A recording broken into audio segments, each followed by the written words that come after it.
গোপালগঞ্জে জাতীয় নাগরিক পার্টির সমাবেশ ঘিরে আইনশৃঙ্খলা রক্ষাকারী বাহিনীর সঙ্গে ব্যাপক সংঘর্ষ ও হামলার ঘটনায় রমজান মুন্সি নামে গুলিবিদ্ধ আরও এক যুবক মারা গেছেন।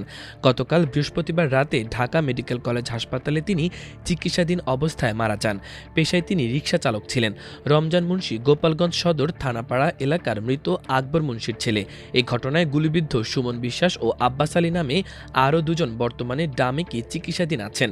সহিংসতার ঘটনায় এ নিয়ে ৫ জনের মৃত্যু হল। এর আগে গত বুধবার ঘটনার দিনই ৪ জন নিহত হন।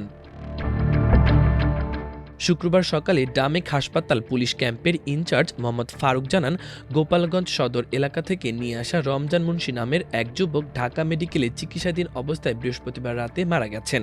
তার মরদেহ হাসপাতালের জরুরি বিভাগের মর্গে রাখা হয়েছে। বিষয়টি সংশ্লিষ্ট থানায় জানানো হয়েছে।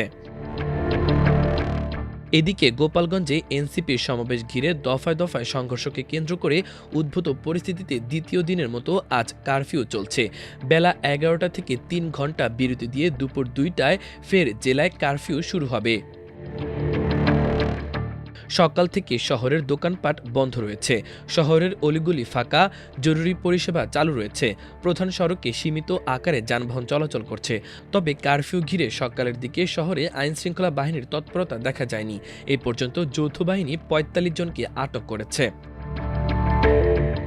অন্যদিকে গত বুধবার এনসিপির পদযাত্রার আগে গোপালগঞ্জ সদর উপজেলার উলপুরে পুলিশের গাড়িতে হামলা, ভাঙচুর, অগ্নিসংযোগ ও পুলিশ সদস্যদের মারপিটের ঘটনায় মামলা দায়ের করা হয়েছে।